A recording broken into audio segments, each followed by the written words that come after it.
यही है बुढ़ापे का कड़वा सच। एक गांव में एक बूढ़ी औरत रहती थी। उसका पति मर चुका था और उसके बेटे भी चल बसे थे। उसका इस दुनिया में कोई नहीं था। रिश्तेदारों के नाम पर बस एक भतीजा था।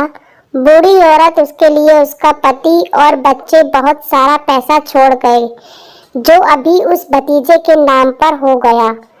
भतीजी पैसों के लालच में ही बूढ़ी औरत को अपने घर ले आया। भतीजे का नाम रामकिशन था।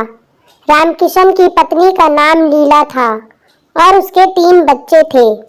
बूढ़ी अम्मा को वह ना तो टाइम से खाना देता था और ना ही उनकी देखभाल करता था। बस उनके पैसों का उसे लालच था, इसलिए रामकिशन ने उसे अपने घर में रखा। रामकिशन के बच्चे दोनों लड़के भी बूढ़ी अम्मा को बहुत परेशान करते थे। कभी उसके ऊपर पानी डालते तो कभी उसे नोचते थे। बूढ़ी अम्मा उन पर चिल्लाती थी और गालियां देती थी। जब उसे वह खाना खाने के लिए कुछ भी नहीं देते थे, रामकिशन की पत्नी लीला बूढ़ी अम्मा को रात का बचा कुचा खाना ताने मार दे देती थी और बोलती थी, ले बुढ़िया खा ले। रामकिशन की बेटी बूढ़ी अम्मा से बहुत प्यार करती थी। वह चोरी छुपे अपने हिस्से की मिठाई और खाना बूढ़ी अम्मा को दे देती थी। रामकिशन के बड़े बेटे की सगाई थी। औरतें अंदर नाच गा रही थी और ढोल बाजे बज रहे थे। पूड़ियाँ बन रही थी और सब्जियां के बनने की खुशबू आ रही थी। बूढ़ी अम्मा सोच रही थी कि पता नहीं कब मुझे खाना देंगे। बूढ़ी अम्मा रामकिशन की पत्नी के डर से बाहर नहीं निकली। वह अपने कोठी में ही बैठी बैठी खाने के लिए देख रही थी, क्योंकि उसने 2 दिन से कुछ नहीं खाया था। वह सोचती थी कि मुझे तो यह लोग रोटी भी नहीं देते, फिर इतनी बढ़िया बढ़िया पूड़ियाँ क्यों देंगे। बूढ़ी अम्मा को भी मैं बनी पूरियों की खुशबू आ रही थी। उसने सोचा कि फूल के पास जाकर उसकी महक और भी अच्छी लगती है, क्यों ना मैं हलवाई से 2 पूरी मांगना हूँ। फिर वह पैरों के बल सरकती हलवाई के पास बोली और वहां जाकर ऐसा देखने लगी जैसे भूखा की तरह देखते हैं। बूढ़ी अम्मा हलवाई से कुछ कहने ही वाली थी कि उसने देखा रामकिशन की पत्नी लीला कभी इधर जाती कभी उधर जाते, कभी हलवाई के पास आती, कभी कहीं और बोलती, खाना बना है या नहीं, सब खाने का इंतजार कर रहे हैं। इतने में ही उसने बूढ़ी काकी को वहां देखा। वह ऐसे छुट्टी जैसे सांप नेवले पर सकता है और उसका हाथ पकड़कर अंदर ले गई। बोली, तुम्हारा पेट है या को अच्छे से बैठता ही नहीं?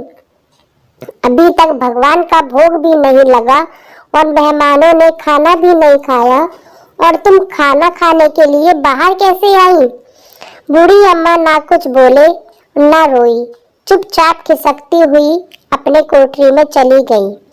भोजन तैयार हो गया। सब मेहमान खाने लगे, कुछ अंदर कुछ बाहर। बूढ़ी अम्मा अपनी कोठरी में चली गई। बोली, मैं बाहर क्यों गई थी? मैंने बेकार में उसे गुस्सा दिला दिया। अब वह मुझे खाना भी नहीं देगी। उसके पेट में वह पूरियों की खुशबू बार बार आ रही थी। वह सोच रही थी कि अब प्लेट लग गई होगी, अब मेहमान खाना खाने लग गए होंगे, आज तिलक की रस्म शुरू हो गई होगी। बूढ़ी अम्मा ने सोचा, अब बाहर जाकर देखती हूँ, अब तो सब काम करके चले गए होंगे। उससे रहा नहीं गया और वैसे दोबारा सड़कती हुई बाहर आ गई। उसने आकर देखा, अभी तो कोई उंगलियां चाट रहा था, कोई दही पी रहा था, कोई पूरियां खा रहा था और सब कुछ बूढ़ी अम्मा को देख रहे थे और बोले, अरे यह बुढ़िया कहाँ से आ गई? इतने में रामकिशन ने अम्मा को देख लिया। देखते ही उसने पूरियों का थाल नीचे गिरा दिया और गुस्से में बोला, तू यहाँ क्यों आई है? और घसीटते हुए वापस कोठरी में ले गया। रामकिशन की बेटी लाडली यह सब देख रही थी। उसे बड़ा दुख हुआ। वह चिल्लाई और बोली, अगर मेहमानों से पहले अम्मा खा लेंगी तो क्या बिगड़ जाएगा? यह मेहमान भी तो खाना खा रहे हैं। पर वह अपने माता पिता के डर से और कुछ ना कर पाई। उसने अपने हिस्से की पूड़ियाँ एक बर्तन में रख दी कि बाद में अम्मा को दे दूंगी। सब मेहमान चले गए। रात में उसकी माँ और पिता भी सो गए। तब वह चुपके से उठी और अम्मा की तरफ जाने लगी। जब रामकिशन घसीटते हुए लाया था तो उसके हाथ पैरों में पत्थर से चोट लग गई थी और वह बेहोश हो गई थी। उसे कुछ याद नहीं था। अब अम्मा को थोड़ा बहुत होश आया। उसने सोचा, अब तो सब मेहमान खाकर चले गए होंगे। इन पूरियों की वजह से बेकार में इतनी चोट खाई, पर इस भूखे पेट का क्या करूं? हम तो सब खत्म हो गया होगा। इतने में बूढ़ी अम्मा को आने की आवाज सुनाई दी। उसने कहा, कौन है? लाडली बोली, अम्मा मैं हूँ, आपके लिए खाना लाई हूँ। बूढ़ी अम्मा बोली, तुम्हारी माँ ने दिया है? कहा, नहीं, यह तो मेरे हिस्से की पूरियाँ हैं। उसमें सिर्फ 4 ही पूरी थी।